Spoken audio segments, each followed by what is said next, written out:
राधे राधे। अब जो बात हम आपको बताने जा रहे हैं उसे हल्के में मत लीजिएगा, क्योंकि यह विषय जितना साधारण दिखाई देता है उतना ही गहरा और रहस्यमयी है। जिस घर में कबूतर आकर अंडे देते हैं उस घर के साथ कुछ ऐसा जुड़ा होता है जो केवल आंखों से नहीं बल्कि भाव और भाग्य से जुड़ा होता है। बहुत लोग इसे बस एक पक्षी की आदत समझकर नजरअंदाज कर देते हैं, लेकिन हमारे शास्त्रों, पुराणों और संतों की वाणी में कबूतर को लेकर जो संकेत दिए गए हैं उन्हें समझ लिया जाए तो इंसान अपने जीवन की कई उलझनों का उत्तर पा सकता है। कबूतर केवल एक पक्षी नहीं है, यह शांति, संदेश और कर्मफल का प्रतीक माना गया है। और जब यह किसी घर को अपना आश्रय बनाता है तो उसका कारण केवल जगह नहीं होता बल्कि उस घर की ऊर्जा होती है। बहुत प्राचीन समय की बात है।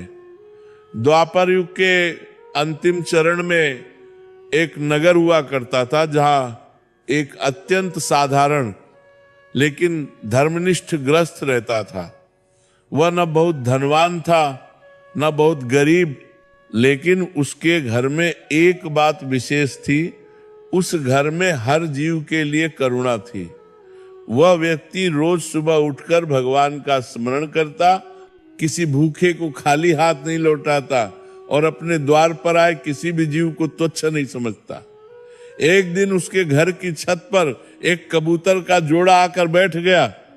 कुछ दिनों बाद उसी छत के एक कोने में उन्होंने अंडे दे दिए।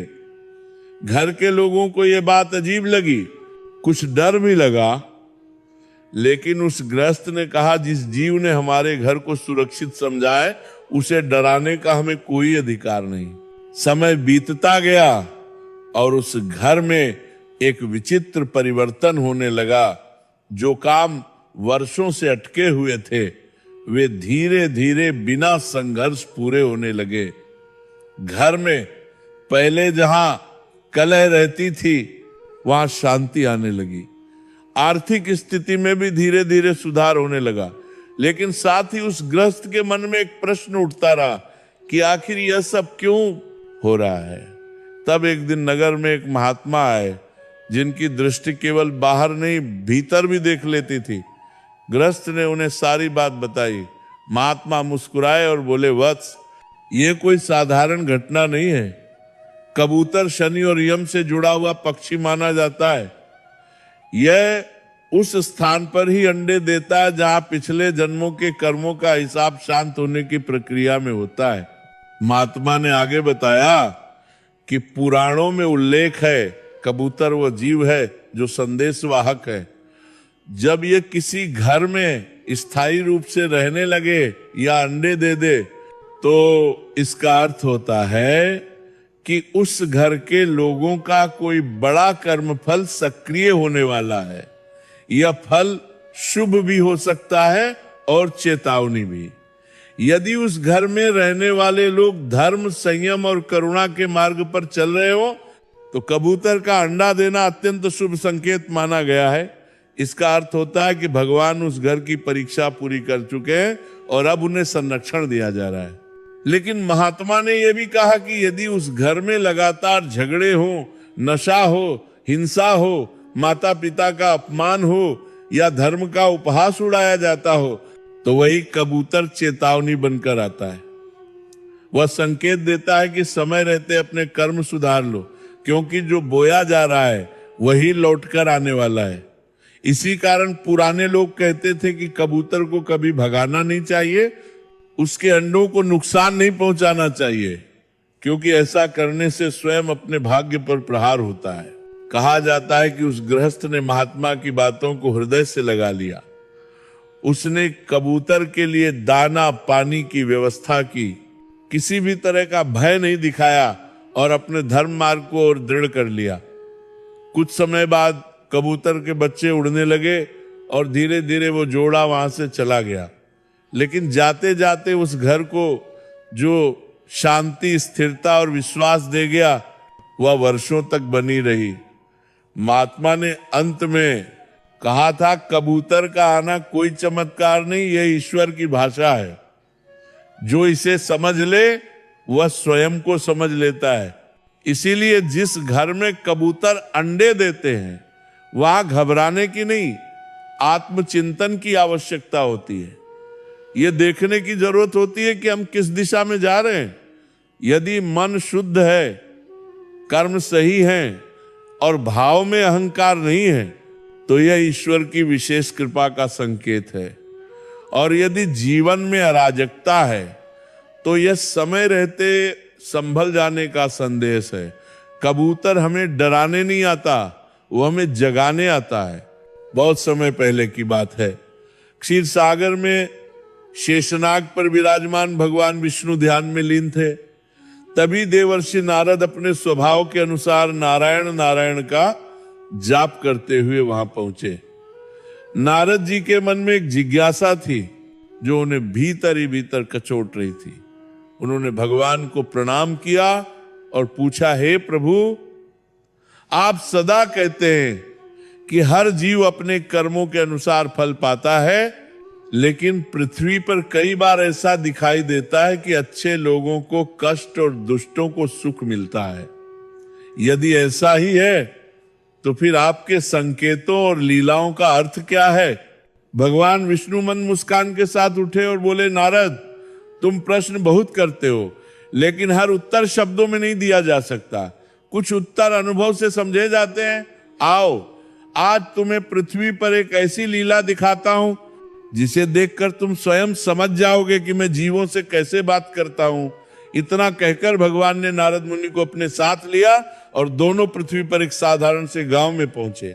उस गांव में एक छोटा सा घर था, न कोई विशेष वैभव, न कोई दिखावा, लेकिन उस घर की छत पर एक कबूतर का जोड़ा बैठा हुआ था और वहीं उन्होंने अंडे दे रखे थे। नारद जी ने यह दृश्य देखा तो आश्चर्य में पड़ गए। उन्होंने कहा, प्रभु, ये तो एक सामान्य घटना है, इसमें क्या विशेष है? भगवान विष्णु बोले, नारद, ध्यान से देखो, ये घर बाहर से साधारण है, लेकिन इसके भीतर का भाव असाधारण है। भगवान ने नारद को दिव्य दृष्टि दी। नारद ने देखा कि उस घर में रहने वाला व्यक्ति हर दिन बिना किसी दिखावे के भगवान का स्मरण करता है, अपने माता पिता की सेवा करता है और किसी को दूहक देखकर आंखें फेर नहीं लेता। उसके कर्म मौन थे लेकिन शुद्ध थे। तभी भगवान विष्णु बोले, जिस घर में जीव निर्भय होकर आश्रय ले, समझ लो वहां कर्मों की गांठ खुलने लगी है। कबूतर जैसे जीव केवल वही स्थान चुनते हैं जहां उन्हें हिंसा नहीं बल्कि करुणा का स्पंदन मिलता है। नारद मुनि अभी इस रहस्य को समझ ही रहे थे कि भगवान ने उन्हें दूसरे घर की ओर इशारा किया। वहां भी कबूतर आया था, लेकिन कुछ ही समय में घर के लोगों ने पत्थर मारकर उसे भगा दिया और अंडों को नष्ट कर दिया। नारद का हृदय कांप उठा। भगवान विष्णु बोले, देखो नारद, संकेत एक जैसा था लेकिन कर्म अलग थे। पहले घर में संकेत को समझा गया, दूसरे घर में उसका अपमान हुआ। अब दोनों के फल भी अलग होंगे। नारद मुनि ने देखा कि पहले घर में समय के साथ शांति, स्थिरता और संतोष बढ़ता गया, जबकि दूसरे घर में बिना कारण कलह, भय और हानि आने लगी। तब नारद मुनि ने हाथ जोड़कर कहा, प्रभु, अब मैं समझ गया, आप कभी दंड नहीं देते, आप अवसर देते हैं। संकेत देकर जीव को स्वयं को सुधारने का अवसर देते हैं। भगवान विष्णु ने कहा, नारद, यही मेरा स्वभाव है। मैं कबूतर के माध्यम से, कभी किसी संत के शब्दों से, कभी किसी छोटी घटना के रूप में जीव को चेताता हूं। जो संकेत समझ लेता है वो बच जाता है। जो अहंकार में अंधा रहता है वह स्वयं अपने कर्मों में उलझ जाता है।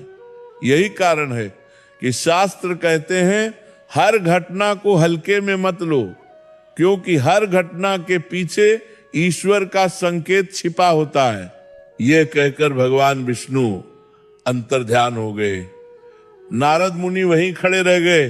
आंखों में अश्रु और मुख पर शांति लिए वे धीरे से बोले, नारायण नारायण।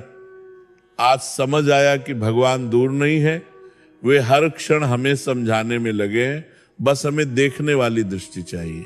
इस कथा से हमें यही सीख मिलती है कि जिस घर में कोई जीव निडर होकर आश्रय लेता है वह घर ईश्वर की दृष्टि में होता है। कबूतर हो या कोई और संकेत, उसे डर का कारण नहीं, चेतना का कारण बनाइए, क्योंकि भगवान विष्णु स्वयं कहते हैं, मैं शब्दों में नहीं संकेतों में बोलता हूं, जो समझ गया वही मुक्त हुआ। राधे राधे। मैं तुमसे बिल्कुल सीधे भाव में बात कर रहा हूं। आजकल लोग बहुत डर गए हैं। किसी ने कह दिया कि कबूतर ने घर में अंडा दे दिया तो अनिष्ट हो जाएगा, मृत्यु हो जाएगी, दरिद्रता आ जाएगी। अरे भाई, अगर भगवान ऐसे संकेत डराने के लिए देते होते तो फिर वे करुणामय कैसे होते? समझो इस बात को शांति से। ईश्वर कभी डर नहीं देता, ईश्वर चेताता है, सुधार का अवसर देता है। और जो व्यक्ति हर संकेत को डर से देखता है वो अपने ही मन का कैदी बन जाता है। अब सुनो ध्यान से। कबूतर बहुत सरल, बहुत कोमल जीव है। वह वहां अंडा देता है जहां उसे भय नहीं होता, जहां उसे लगता है कि यहां हिंसा नहीं है, यहां उसे कोई मारने वाला नहीं है। इसका सीधा सा अर्थ यह हुआ कि तुम्हारे घर की जो स्थूल ऊर्जा है वह पूरी तरह नकारात्मक नहीं है। इसका मतलब यह नहीं कि तुम बहुत बड़े भक्त हो, इसका मतलब यह है कि अभी भगवान ने तुम्हें सुधार की जगह दी है। प्रकृति ने तुम्हें बताया है कि अब सावधान हो जाओ, अब अपने जीवन को थोड़ा और शुद्ध करो।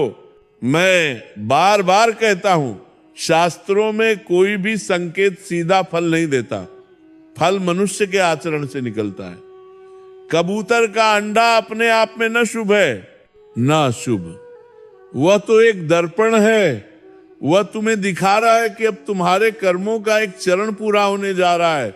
जैसे अंडा पकता है वैसे ही कर्म पकते हैं। अब यह तुम्हारे ऊपर है कि वह कर्म शुभ फल में बदले या कष्ट में। अगर इस संकेत के बाद भी मनुष्य झूठ, छल, नशा, क्रोध और अहंकार नहीं छोड़ता तो वही संकेत भारी पड़ जाता है। कुछ लोग कहते हैं कि कबूतर यम का दूत है। अरे मूर्खता मत करो, यमराज दंड देने वाले नहीं हैं, वे धर्मराज हैं, वे हिसाब रखने वाले हैं। कबूतर का आना यह बताता है कि अब जीवन का हिसाब गिनने का समय शुरू हो रहा है। अब तुम्हें देखना है कि तुम किस रास्ते पर चल रहे हो। अगर उस समय तुम भगवान का नाम पकड़ लेते हो, सेवा में लग जाते हो, माता पिता का आदर करने लगते हो, तो वही संकेत कृपा बन जाता है। मैं यह भी साफ कह देता हूं, अगर घर में कबूतर ने अंडा दे दिया है तो उसे मत मारो, मत भगाओ, मत तोड़ो। यह बहुत बड़ा पाप है।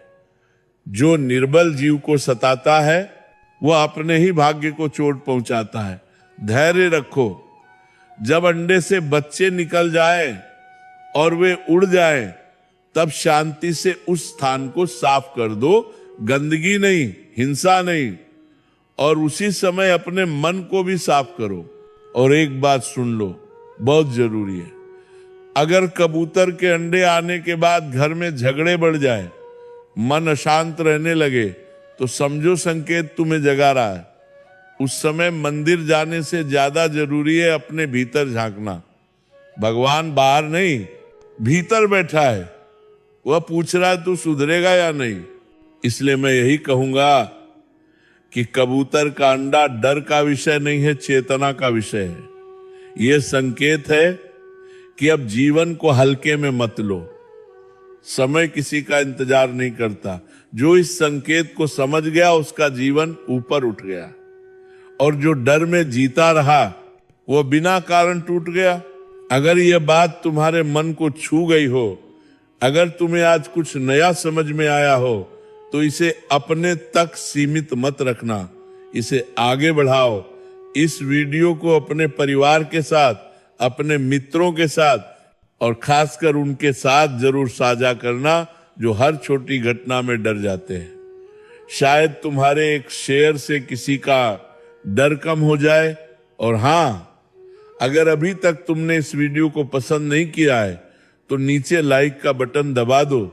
ये किसी इंसान को नहीं बल्कि इस संदेश को समर्थन देना है।